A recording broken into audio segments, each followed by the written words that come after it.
Hello, Learn and Grow family. This is Mr. Jonathan, and today we're going to be reading Jumanji, written and illustrated by Chris Van Allsburg. Let's begin. Now remember, Mother said, your father and I are bringing some guests by after the opera, so please keep the house neat. Quite so, added Father, tucking his scarf inside his coat. Mother peered into the hall mirror and carefully pinned her hat in place, then knelt and kissed both children goodbye. When the front door closed, Judy and Peter giggled with delight.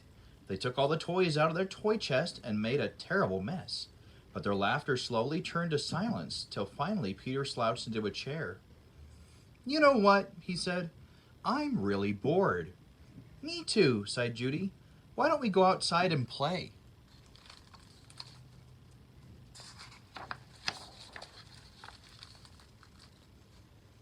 Peter agreed, so they set off across the street to the park. It was cold for November. The children could see their breath like steam. They rolled in the leaves, and when Judy tried to stuff some leaves down Peter's sweater, he jumped up and ran behind a tree. When his sister caught up with him, he was kneeling at the foot of the tree, looking at a long, thin box. What's that? Judy asked. It's a game, said Peter, handing her the box. Jumanji, Judy read from the box, a jungle adventure game. Look, said Peter, pointing to a note taped to the bottom of the box. In a childlike handwriting there were the words, free game, fun for some but not for all. P.S. Read instructions carefully. Want to take it home? Judy asked. Not really, said Peter. I'm sure somebody left it here because it's so boring. Oh, come on, protested Judy. Let's give it a try. Race you home. And off she ran with Peter at her heels.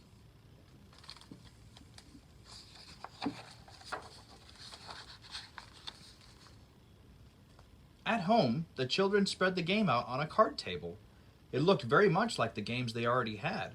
There was a board that unfolded, revealing a path of colored squares. The squares had messages written on them. The path started in the deepest jungle and ended up in Jumanji, a city of golden buildings and towers. Peter began to shake the dice and play with the other pieces that were in the box. Put those down and listen, said Judy. I'm going to read the instructions. Jumanji, a young people's jungle adventure especially designed for the bored and restless. A. Player selects piece and places it in the deepest jungle. B. Player rolls dice and moves pieces along path through the dangers of the jungle. C. First player to reach Jumanji and yell the city's name aloud is the winner. Is that all? Asked Peter, sounding disappointed. No, said Judy. There's one more thing, and this is in capital letters. D. Very important. Once a game of Jumanji is started, it will not be over until one player reaches the Golden City.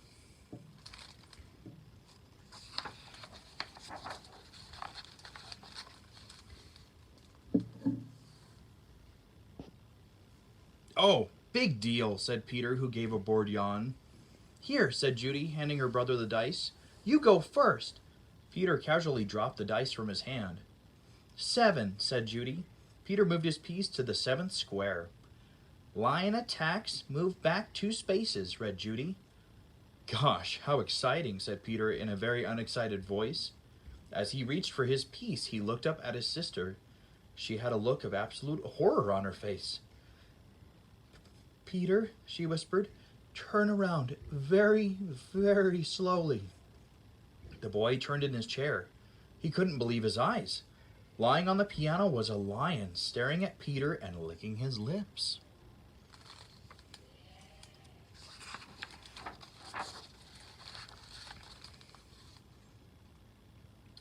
The lion roared so loud it knocked Peter right off his chair. The big cat jumped to the floor. Peter was up on his feet, running through the house with the lion a whisker's length behind. He ran upstairs and dove under a bed. The lion tried to squeeze under, but got his head stuck.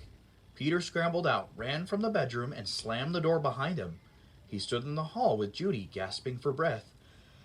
I don't think, said Peter in between gasps of air, that I want to play this game anymore. But we have to, said Judy as she helped Peter back downstairs. I'm sure that's what the instructions mean. That lion won't go away until one of us wins the game.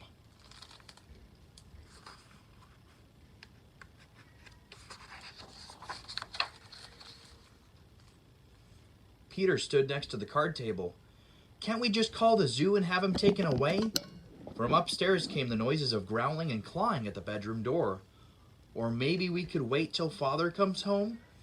"No one would come from the zoo because they wouldn't believe us," said Judy. "And you know how upset Mother would be if there was a lion in the bedroom.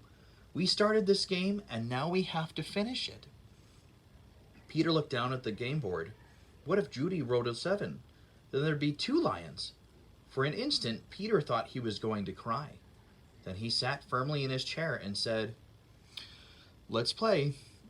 Judy picked up the dice, rolled an 8, and moved her piece. "Monkeys steal food, miss 1 turn," she read. From the kitchen came the sounds of banging pots and falling jars. The children ran in to see a dozen monkeys tearing the room apart.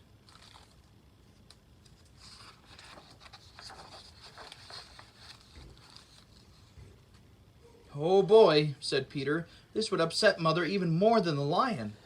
"Quick," said Judy, "back to the game." Peter took his turn.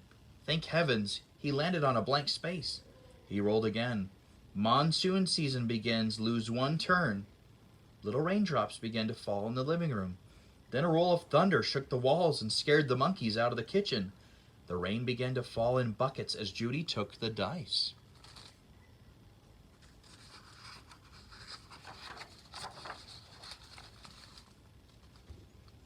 Guide gets lost, lose 1 turn. The rain suddenly stopped. The children turned to see a man hunched over a map. "Oh dear, I say a spot of bad luck now," he mumbled. "Perhaps a left turn here, then... No, a right turn here. Yes, absolutely. I think a right turn, or maybe..." "Excuse me," said Judy, but the guide just ignored her. "Around here, then over... No. Over here and around this... Yes, good. But then...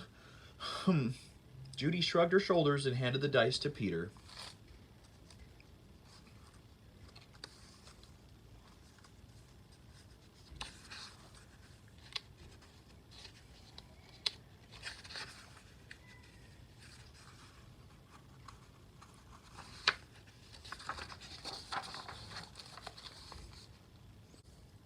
"4, 5, 6, he counted.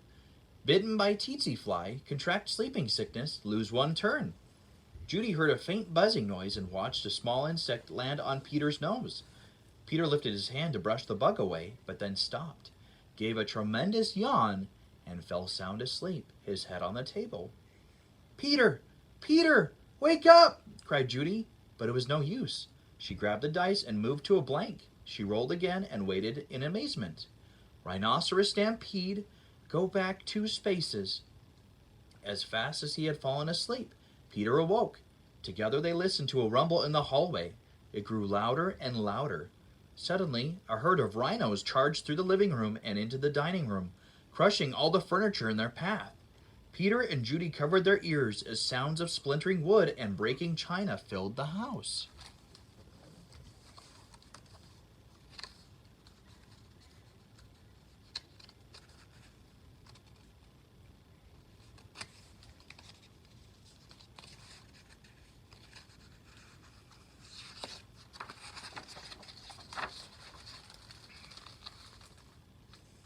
Peter gave the dice a quick tumble. "Python sneaks into camp. Go back 1 space." Judy shrieked and jumped on her chair. "Over the fireplace," said Peter. Judy sat down again, nervously eyeing the 8-foot snake that was wrapping itself around the mantel clock. The guide looked up from his map, took 1 look at the snake, and moved to the far corner of the room, joining the monkeys on the couch.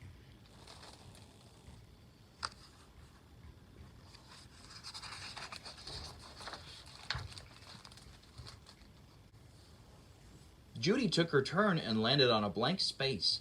Her brother took the dice and rolled a 3. "Oh no," he moaned. "Volcano erupts. Go back 3 spaces." The room became warm and started to shake a little. Molten lava poured from the fireplace opening. It hit the water on the floor and the room filled with steam. Judy rolled the dice and moved ahead. "Discover shortcut. Roll again." "Oh dear," she cried.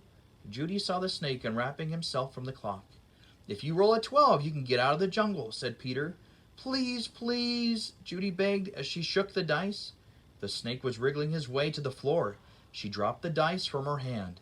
1/6, then another. Judy grabbed her piece and slammed it onto the board. "Jumanji!" she yelled as loud as she could.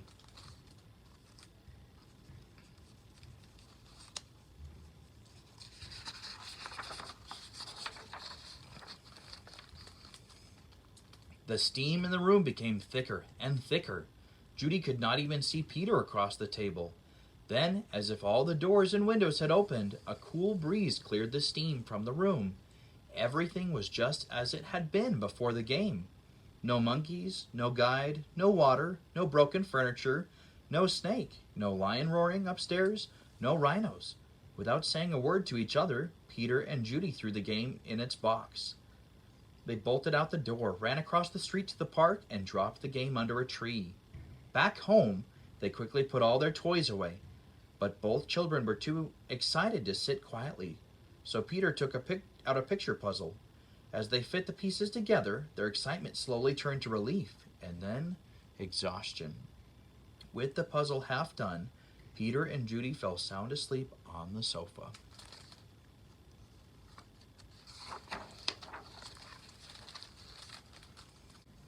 "Wake up, dears," Mother's voice called. Judy opened her eyes. Mother and Father had returned, and their guests were arriving. Judy gave Peter a nudge to wake him. Yawning and stretching, they got to their feet. Mother introduced them to some of the guests, then asked, "Did you have an exciting afternoon?" "Oh, yes," said Peter. "We had a flood, a stampede, a volcano. I got sleeping sickness, and..." Peter was interrupted by the adults' laughter. "Well," said Mother, "I think you both got sleeping sickness. Why don't you go upstairs and put your pajamas on? Then you can finish your puzzle and have some dinner."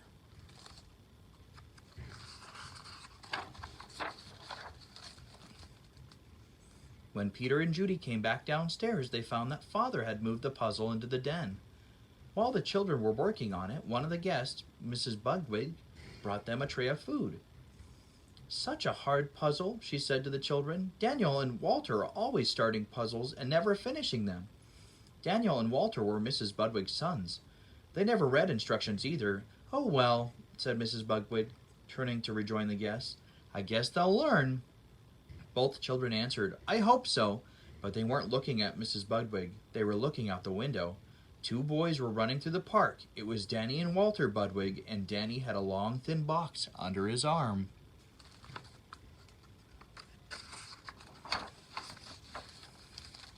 That's the end of our reading adventure today. We'll see you guys next time.